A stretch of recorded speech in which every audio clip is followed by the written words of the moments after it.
Hi everyone, it's Adamantia here, and today I want to talk about the recent Instagram algorithm update, what has changed and what that means especially for smaller creators trying to grow their accounts. Because despite how it may feel at times, this is actually one of the best moments to grow on the platform, not necessarily because the platform itself has become easier, but because the way it distributes content has become clearer, which makes it easier to understand what is working and what is not.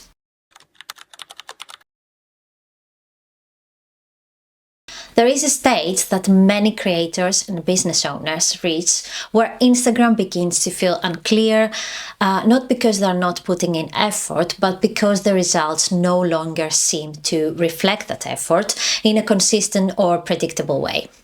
They are posting regularly, experimenting with different ideas, trying to improve their content, and yet the outcomes remain flat, which often leads to the assumption that something outside of their control must be responsible, whether that is the algorithm, the timing of posts, or even the idea that the account itself has been limited in reach. But what tends to be overlooked, however, is that Instagram is not operating randomly and is not making decisions based on hidden factors, but rather on a small set of signals that reflect how people respond to content. Which means that when growth slows down, it is usually because those signals are not strong enough. And once you begin to understand that, the situation becomes less frustrating and more actionable, because instead of guessing, you can start to identify exactly where the content is not performing as expected. A usual way to approach this is to step away from general impressions and focus on a few key metrics that give a clearer picture of what is happening inside your account, not in a theoretical sense, but in a very practical one. The first of these is your view rate, which looks at how many people are watching your content in relation to how many people follow you. For example, if an account has 10k followers and the average reel receives around 500 views, that places the view rate at roughly 5%, which for a smaller account would already be considered weak, as healthier accounts in that range often sit around 10 to 30%. What this usually points to is not a problem with reach itself, but with attention, particularly in the first few seconds. Because before anything else happens, the content needs to hold someone long enough for Instagram to consider showing it to more people. The second metric is your virality rate, which helps you understand whether your content is capable of moving beyond its usual performance. Every account develops a baseline over time, and growth tends to happen when a portion of your content exceeds that baseline by a noticeable margin. If your average reel, for example, reaches 10k views, then content that reaches 15 to 20k or more can be considered above the baseline. And when around 20% of your recent content performs at that level, it usually indicates that your account has momentum. When fewer than 10% of posts outperform your average, growth tends to slow, not because something is limiting your account, but because there is no variation in performance pushing it forward. The third area is engagement, which reflects how people respond once they have watched your content. This includes likes, comments, saves, and shares. And when compared to your follower account, it gives you a sense of whether your content is actually connecting with your audience. For smaller accounts, an engagement rate below 0.5% is often a sign that something is missing, not necessarily in effort, but in clarity. In many cases, content that underperforms in this area tries to communicate too much at once, which makes it harder for people to understand what they are meant to take from it. Content that performs well is usually simpler, built around one idea that is clear enough for people to engage with. The fourth metric, which often has the strongest impact on reach, is your save and share rate. When someone saves your content, it suggests that it has ongoing value, and when they share it, it means it resonates enough to pass on. These actions are particularly important because they extend the life of your content beyond the initial viewer, and Instagram tends to prioritize content that generates this kind of interaction. When you look at these 4 metrics together, growth becomes easier to understand because you can begin to see where your content is working and where it is not.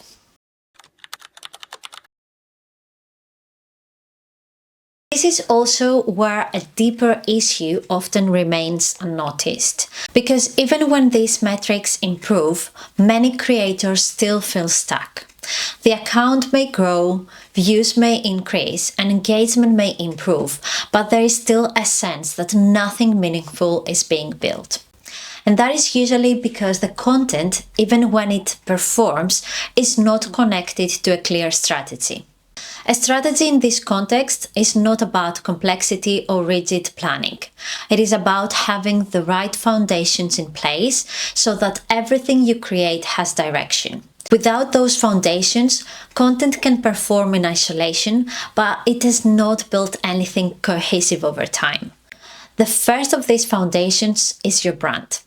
Not in the visual sense, but in terms of what you want to be known for.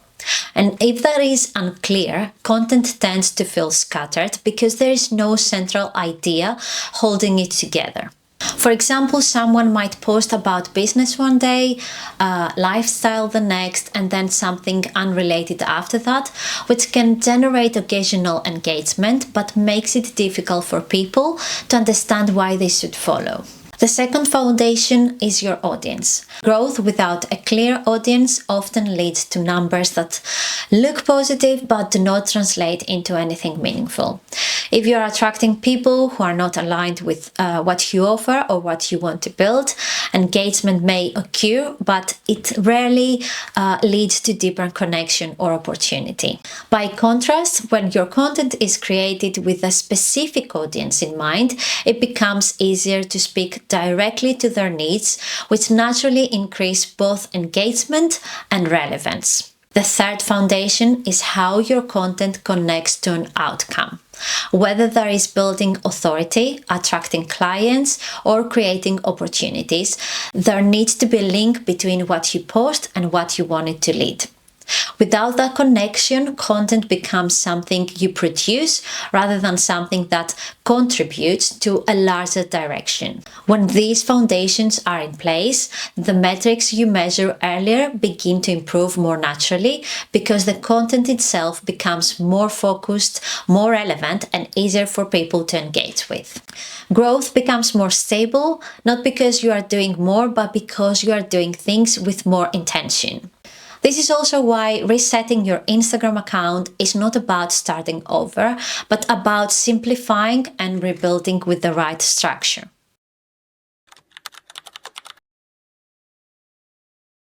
My recommendation is for the next 30 days, the goal should be not perfection, but consistency and clarity, focusing on formats that allow you to improve these signals while staying aligned with your direction.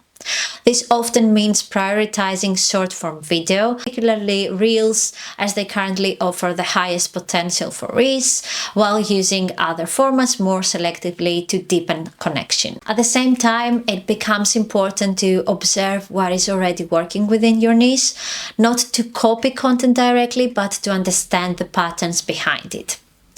Different industries tend to have different formats that perform well, whether that is transformation style content, educational breakdowns, or opinion-based posts. And identifying these patterns allows you to work with what is already effective rather than guessing. Consistency also plays a key role, not as a rigid rule, but as a way of giving your content enough opportunities to be tested and improved. Posting more regularly over a focus period allows you to gather feedback faster, which makes it easier to refine your approach.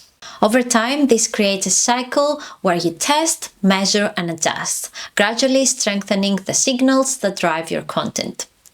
And when this process is supported by clear foundations, growth becomes more predictable because it is no longer dependent on isolated results, but on a system that continues to improve. For that reason, a period where your Instagram is not growing as expected can be seen less as a failure and more as feedback, showing you where your content and your structure need to evolve. Once you understand both the signals that drive performance and the foundations that support strategy, the process becomes less about reacting and more about building intentionally, which is what ultimately leads to more consistent and meaningful growth over time. When you start to look at Instagram this way, it becomes much easier to understand why growth sometimes feels inconsistent, because it is not only about improving individual pieces of content, but about how everything fits together over time. This is usually where a second level becomes important, because improving your metrics can help you grow, yes, but it does not necessarily help you build something meaningful unless it is supported by a clear structure behind it. That structure comes from understanding your brand, your audience, and how your content connects to a larger direction, which is exactly what we begin to build here step by step inside the Next Level Club. This video gives you a way to understand what is happening with your content and how to start improving it. But the deeper work is in creating the foundations that allow that growth to become consistent over time.